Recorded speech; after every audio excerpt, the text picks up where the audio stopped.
Hi, I'm Paul Sobin, and welcome to the Super Beginners Primer Series. This course is designed for those of you who are brand new to the yoga practice. My intention is to teach you the fundamentals, some of the basic yoga postures, how to line yourself up in these poses, and how to modify. We're going to go very slowly. I'm going to stop and demonstrate postures, and then you'll have the opportunity to try them out. And so, even though there won't be a lot of action in each class, you're still going to get a good stretch, you're still going to work hard, and you're going to feel great. The hope is that you'll be able to take what you learned through this course into many of our other classes, especially the beginner's track of the 30-day challenge, because there you have 30 days of progressive classes that you can do at your own pace. We also have our mellow yellow classes and our beginner's delight classes. And you can always back off. We have plenty of gentle yoga classes if the intensity of the up-tempo classes is a little bit too much for you.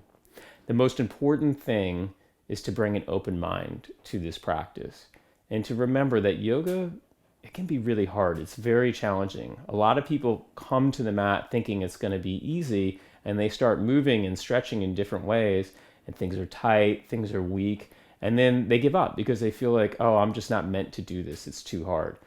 That is the point of the practice, to challenge you, to push yourself to your edge. And so, what I encourage you to do is to find your edge and be mindful as to how you work with that edge. We're not trying to push beyond, we're not trying to create injury in the body. We're just trying to open ourselves up in a new way. So we find greater freedom both in the physical body, but especially in the mind. What I would also encourage you to have is some props for your practice. So have a strap, and if you don't have a strap, you can use anything you have around the house, a scarf or a towel. But especially if you're going to continue with your yoga practice over time, you'll want to have a belt and a block, or if possible, two blocks. If you don't have them handy for now, we can find suitable alternatives. It could be some kind of a block or a pillow in most situations, but these props come in handy as a yoga blanket. So what I like about a yoga blanket or any firm blanket or a towel is that you can fold them in a way that you can sit on them comfortably, because a lot of us will come to our yoga practice tight in the hips and weak in the back. And this is the first thing we'll look at, is how to take a good seat, because many yoga classes are going to start in a seated position. So I like a trifold of a blanket, but a bifold could work as well. And then you place the blanket under your hips. So let's all do that. Fold your blanket up, place it under your hips. And our first pose is called Sukhasana. Sukha means good space or ease. Not necessarily an easy pose, but we're looking to find ease in the position. So you sit on your blanket, simple cross-legged position. You may notice that your low back is rounded, and this could be due to tightness in your hips. It could also be weakness in your back muscles. So the first thing we'll do is we'll widen our sitting bones apart. You can take your right hand to your left inner thigh and your left hand under your left buttock, pull the sitting bone back and turn the left thigh in.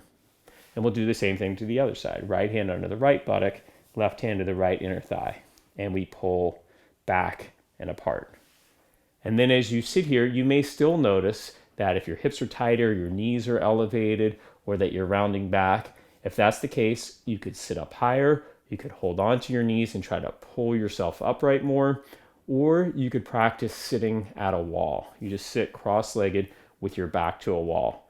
And this is the kind of thing you can work on a daily basis. For many years, we sat on the floor when we would eat, just looking to help open our hips and strengthen our back muscles. So this is the basic seat, Sukhasana.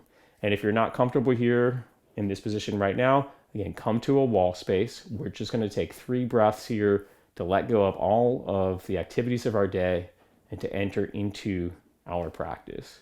So once you've adjusted yourself, you've widened your space, your hands resting on your thighs, close your eyes. And we'll take 3 deep breaths in and out through the nose. A full breath in,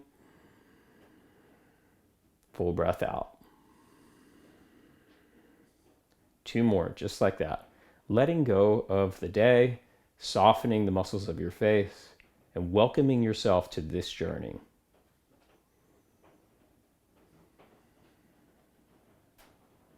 After your next exhalation, softly Open your eyes, and you can take your legs out of the cross-legged seat. So the breath is a very important part of the yoga practice. The breath, we're going to breathe in and out always through the nose. Over time, we'll learn how to tone the throat so there's a subtle sound to the breath and helps really enhance the movement and flow of the breath. For now, you're just breathing in and out the best you can, as much as you can remember, through your nose. And this heats the body, it heats the breath, and it's calming for the mind. Slide everything off of your mat. I mentioned having a block, a belt, and a blanket, a mat. Very important to have as well to keep you from sliding. You could practice on the beach or you could practice on a hardwood floor, but much better with a mat, padding for the knees, and it'll keep you, like I said, from sliding. So hands and knees, very important position. The hands, when we talk about the finger pads, these are the fingerprints and the mounds of the fingers, especially where the index finger meets the palm, these points where the fingers meet the palms, those points should always be pressing down firmly into the earth when we're on hands and knees. So hands are under the shoulders, knees are under the hips. And if you look down, the creases of your wrists should be parallel to the front of the mat. Then grip the floor. So you press through your finger pads and you press through the mounds of your fingers and feel as if you're pulling your fingers, almost like you're dragging them back towards the wrists, but at the same time, you're pressing through the mounds of your fingers. Look at where your index fingers meet the palms. That point should be down all the time. And you should feel your forearms actively working here. So just take a couple of more breaths here. Just feeling the action through the hands. Feeling your forearms engaged. Okay, and you can release and shake out your wrists. Now, anytime we're on hands and knees in this position, if there's too much pressure in your wrist, say you have a wrist injury, you're coming to the mat and you've been having some difficulty in your elbow, wrist, there's always going to be modifications. So hands and knees, you could always come onto fists. This is one way to work it. You could also do elbows directly under the shoulders. The movement of the pelvis is essential to our practice. And so we'll come back to this one over and over again. The cat and dog tilt, I'm going to demonstrate first and then we'll try it. So I have hands under the shoulders. The dog tilt is initiated from the tailbone, and it's a lift to the tailbone, a sinking to the belly, and an extension forward through the heart. Gaze is forward. Cat tilt, same thing. It starts at the tailbone. I scoop it under and round the back. And then dog tilt initiates at the tailbone. So the movements start at the tailbone and like a wave move up the spine. We're waiting for the breath to come. The breath follows just behind it. So let's all try that. Hands and knees. Wrist creases parallel to the front of the mat. Grip the floor. Now, if you need to go fists or elbows down, you're welcome to do that. And this will apply to all of our classes as you move forward into, say, the beginner's track of the 30-day. Okay, so as you grip the floor, connect to your breath. Breathe in and out through your nose. With your next inhale, lift your tailbone, arch your spine, and look forward. Wait for your breath to come. With your exhale, you scoop your tailbone and round your back like a wave. It just moves up. And if you're finding that your movement is not fluid and graceful yet, it's not a problem. Inhale, we open it back up. Movement's connection to the body awareness is enhanced over time. Right? So we're coming with an open mind. We scoop the tailbone here and round, chin towards the chest. Again, tailbone leads the way. Inhale, lift it up, extend forward, gaze forward one more time each way. Exhale to cat tilt. Scoop your tailbone, chin towards the chest. Inhale, open it up. And then release, shake out your wrists, and come to standing. So you can do the same things, the movement of the pelvis, if you need to, near a wall space. You just bring, or even you could put your hands on a table or a chair. Just bring your hands, you bend your knees, and we move dog tilt, arching, and then cat tilt, scooping under. You just move back and forth.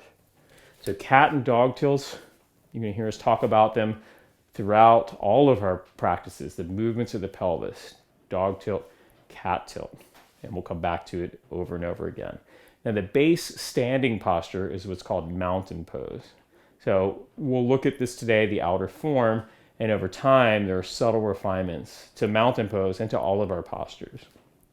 If you stand with your feet hip bone distance apart, your hip points line up directly over your ankles. So if you feel the front of your hips and you feel the pointy spots, it's called your anterior superior iliac spine. Those are your hip points. And if they are over the center of the ankles, your feet are hip bone distance apart. And you'll hear us always referring to hip bone distance apart. Now, if you look it down and you look at your ankles and you draw lines from the center of the ankles through the second toe mouths, the second toes might curve a little bit. So the mouths are the second toes. If you were to draw lines there, those lines would be parallel to each other. And that's how you know your feet are parallel. So hip bone distance apart, parallel, when you hear us say that.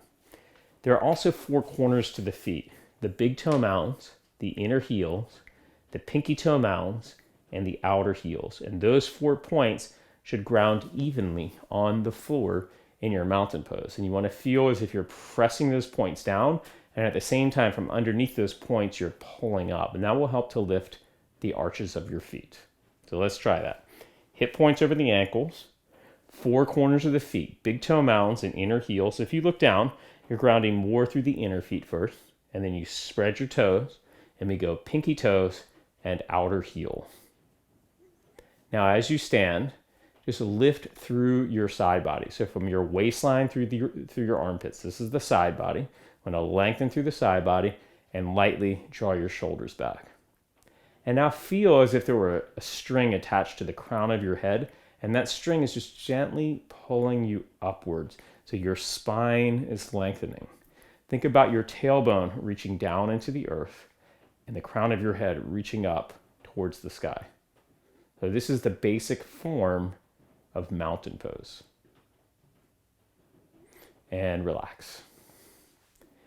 Uttanasana, the standing forward fold. So from this position, hip bone distance apart, we're going to learn to bend forward and eventually bring our hands towards the floor. For many of us, we're going to be stiff in the hamstring muscles, which is going to pull on the sitting bones. So when we round or when we fold, we'll tend to round here in the back. And that puts a lot of pressure in the low back. So rather than rounding in the low back with the legs straight, we'll bend the knees and then dog tilt. We'll lift the tailbone so you get more curve to your back. And then you can slide your hands to your ankles. It's a great place to have a block. You could bring your hands to a block. Hands on the shins. You could even go into what we call downhill skier, where your forearms are resting on your thighs. The key here, as long as you're lifting your tailbone and arching your low back, you will feel a stretch in your hamstring muscles, especially if you're tighter here. Eventually, you'll go straight legs as long as your tailbone is higher than your low back. If your low back is higher than your tailbone, then you know bent knees and a block. Now we'll also engage the muscles of the legs as we stretch. So one way to do that is by lifting the toes. Let's try this. Hip points line up over the center of the ankles. Press down through the 4 corners of your feet. Lift and spread your toes. Feel like you're pulling up through your arches, energy all the way up into your legs. Bring your hands to your hips. Lift through your side body. Draw your shoulders back so your elbows point more towards the back of the room. And with your exhale, start to fold from your hips. Now, if you start to fold and you feel a tightness and a pull here, bend your knees a little bit so you keep more of a curve to your low back. Slide your hands down your shins. You could bring your hands to a block. Or you could keep your hands on your shins or downhill skier, forearms on the thighs. Look down at your feet. Keep lifting your toes. Try to lift the arches of your feet. If you are bending your knees, tailbone lifting towards the sky, you could even reach your heart forward a little bit. Breathe through your nose.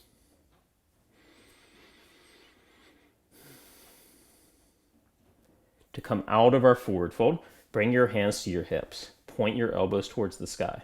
Now ground through your legs from your hips. Feel like you're stretching, like you're pushing through into the earth, and rise up to standing. Okay, shake it out.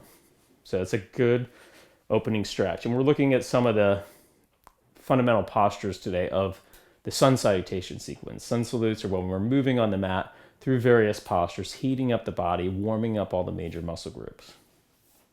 Now, with our sun salutation, We always will start in mountain pose. So feet hip bone distance apart, hip points lining up over the center of the ankles, feet parallel to each other, arms alongside your body. So mountain pose.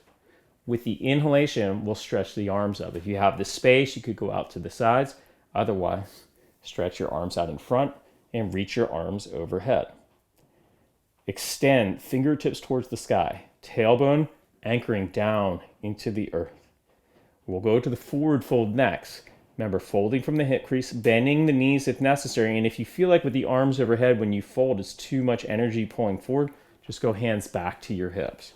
With your exhalation, breathe through your nose, bow forward, bend your knees if necessary, fingers to the block, or hands to the ankles, or for some, hands to the floor. Couple of breaths here, stretching through your hamstring muscles.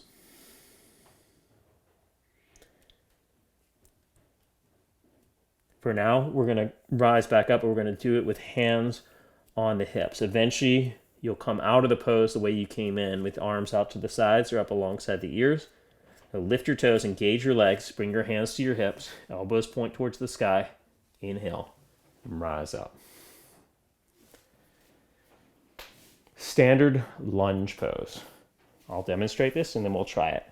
From our forward fold, we'll bend knees, fingertips to the floor, and step a leg back to lunge. Now in our standard lunge, the front knee is directly over the ankle, thigh bone parallel to the floor. So if you're in too short a stance, the knee will come past the ankle or the thigh bone won't quite be parallel. The back leg is lifted. Now you can see I have my hands, I'm on my fingertips to either side of the front ankle. For some of us, it's going to be really challenging. So you may need to have both fingertips, fingertips of both hands to the inside of your front leg. Or if you have a couple of blocks, you could have your fingertips on blocks. All right, so let's try that. We're going to come forward fold, and then we'll step back to lunge. Feet are hip bone distance apart. With your inhalation, reach your arms, stretch up overhead. Exhale and fold forward. Bend your knees and step your left foot back, lunge pose, up on your fingertips. So remember, both hands can be on the inside of the front leg or fingertips on blocks. The tendency will be to round a lot in the upper back. Try to do the opposite here. Extend your chest forward. Lift your back leg strongly, pressing the thigh bone towards the sky. Reach your heart towards the front of the room. Relax your face, soften your jaw. And then we'll step the left leg forward to standing forward fold. Just press off the toes, you come forward, bending knees if necessary, hands to the ankles or shins or to a block. And we'll do the second side. Bend your knees, right leg comes back. Up on your fingertips or both hands to the inside of the front leg or up on blocks, but still on fingertips, because if you were to come flat palm, the tendency is to really round here in the upper back. And we're trying to keep the shoulder blades on the back. So lifting your back leg strongly, look forward, extend your chest forward, and then exhale, step forward to a standing forward fold. And look, your movements may not be graceful. It may be very difficult to step from lunge to forward fold, or from forward fold to lunge, or all the many other things we're going to look at during the course of this series. Bring your hands to your hips, draw your shoulders back, knees can be bent or straight. Inhale and rise up. Give yourself a pass. It's all good. You're going to show up. That's the beautiful thing about the yoga practice, and really anything that you study. If you continue the study, if you show up, good things happen, things transform, things shift. So just keep making the effort. Your body's going to open, you're going to get stronger, and you're going to be clearer in your mind. Now with lunge, sometimes we'll lower the back knee to the floor.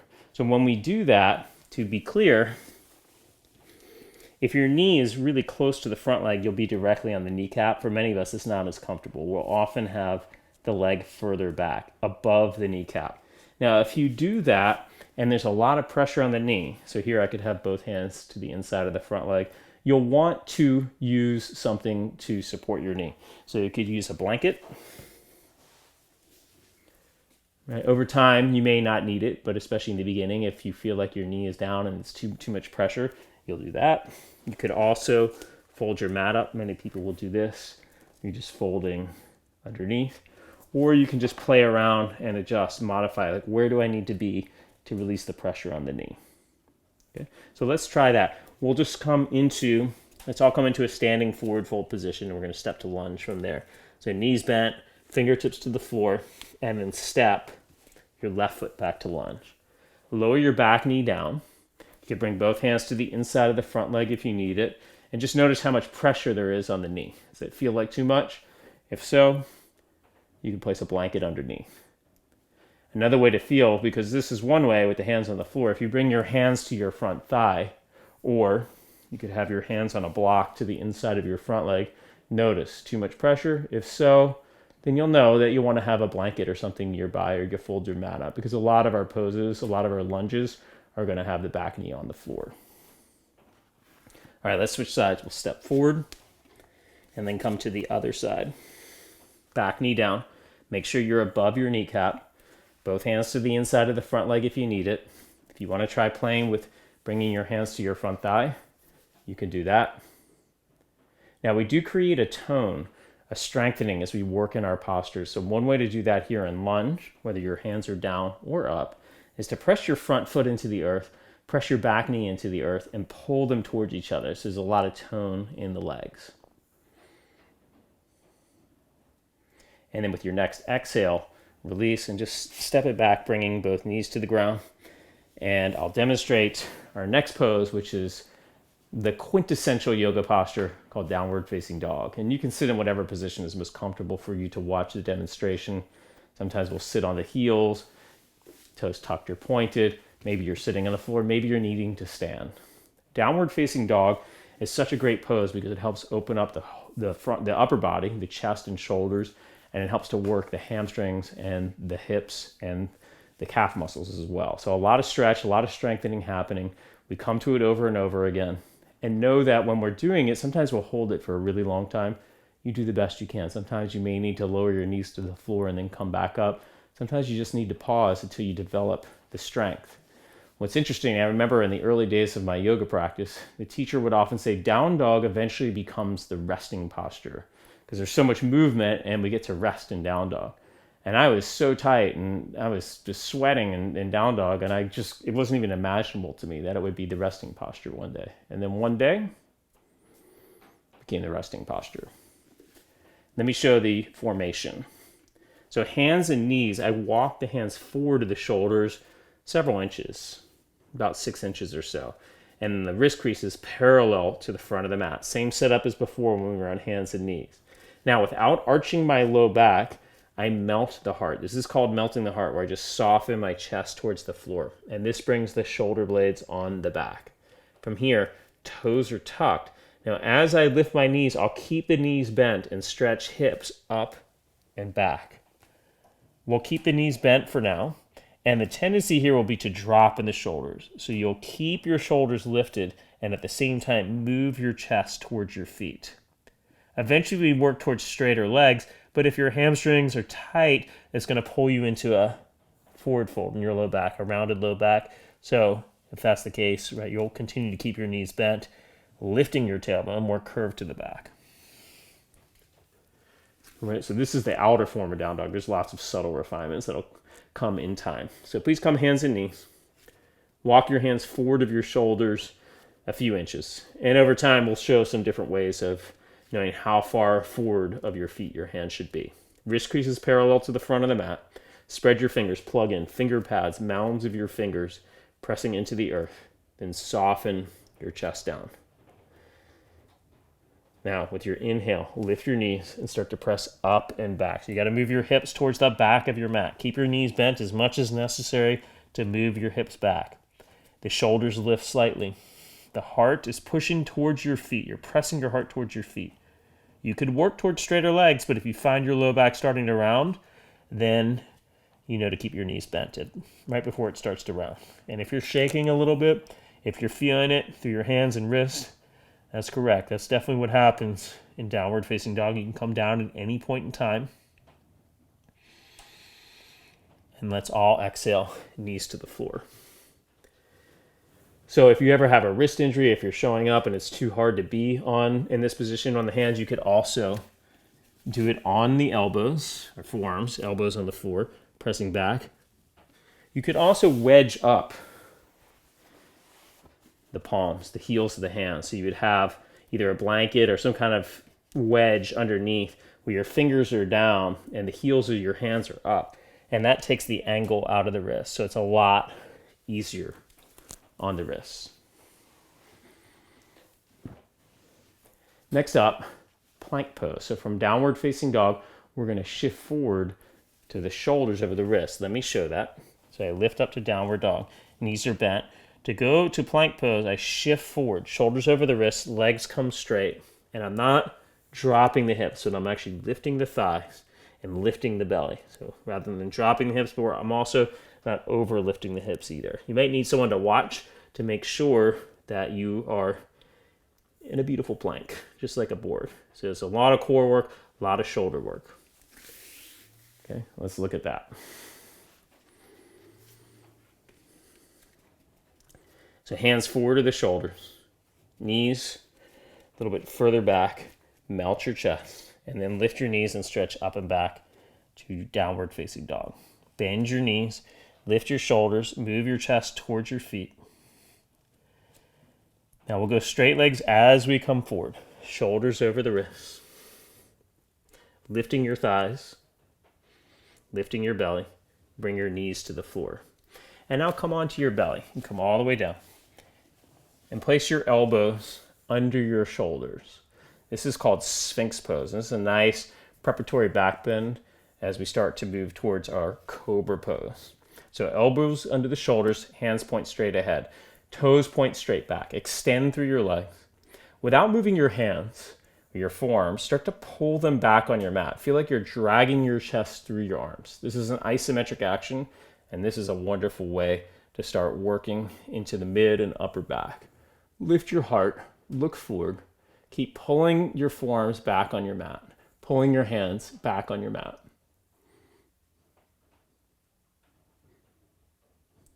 One more breath. And then exhale and release. So we're going to look at low cobra because this is also part of the sun salutation sequence. And then we're going to close out for today's session with Shavasana, the final pose, the resting posture. The thumbs for cobra line up with the lower part of the breastbone. Hands are not under the shoulders and they're not back at the waistline. Lower part of the breastbone. Lengthen the side body, shoulders towards the ears, and lift your shoulders towards the sky. So head of the arm bones are back. Without moving your hands, start to pull them back on your mat, and you'll feel your body dragging through the arms. Right? So that's what you want to feel. You feel an engagement in the upper back. You feel your triceps working. And now just lift your chest off the floor. It's a low cobra position. Keep pulling your hands back, pulling your heart through the arms. And then exhale, lower down. And do it again, but this time we'll lift a little bit higher. So the chest and maybe the upper part of the abdomen. And if it's too much pressure, if you feel it in your low back or you're just not quite ready, you'll stick with the low cobra position. All right, so without moving your hands, start to pull them back on your mat. Shoulders lift towards the sky and lift your chest, upper part of your abdomen. Keep pulling your heart through your arms.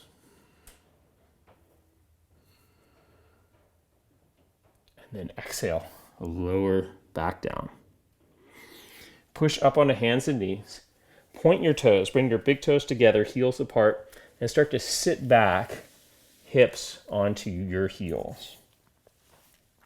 From here, this is child's pose. If your hips don't come to your heels, you can have your hips just off your heel.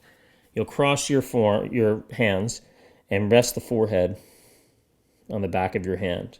Or if you're able to, you could bring your forehead towards the ground, or to the ground. So for many of us, we're going to be tighter here in the hips and the ankles, so maybe we're shifted forward. The most important thing here is to rest the center of the forehead. This is calming for the nervous system.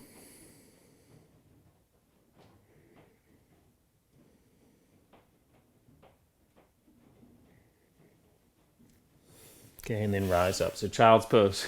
Now that's the resting position, right? So we'll close out with Shavasana, which is known as the corpse pose. This is the final pose, the most important pose of our practice because it helps us to integrate all the movement, all the energy that takes place. We're moving and stretching and feeling, and now everything settles. In Shavasana, for many people, it's their favorite pose. For others, it's really difficult to be still. So it's a great practice for everybody to enter into, whether you love it or not. Now, in Shavasana, the feet are a little bit wider than hip bone distance apart. The palms are turned up. For many of us, it'll be comfortable here on our back on the floor. For others, you might feel it especially in the low back. So if that's the case for you, you have a lot of low back pressure, you take your blanket or a pillow, couch cushion, place it under your knees, and that'll decrease the curve in your back, and that might help release some of the tension or pain that you're feeling. You turn your palms up and just relax. So if you don't need the blanket under your knees, it's not necessary. Don't use it. Only if you have low back discomfort, if you're just feeling to do that today.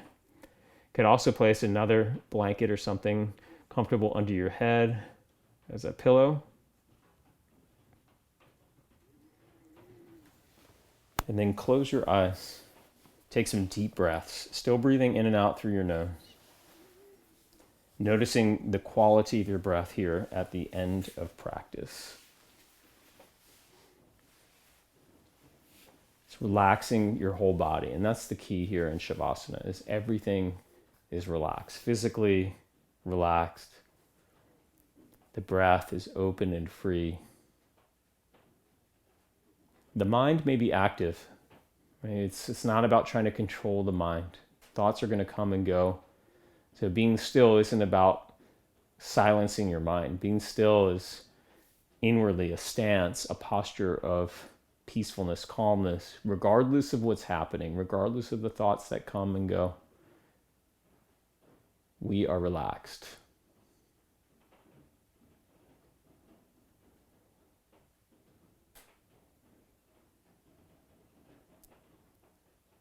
I'm going to leave you here in Shavasana. I encourage you to stay for at least a few extra minutes if you have the time, just allowing everything to settle.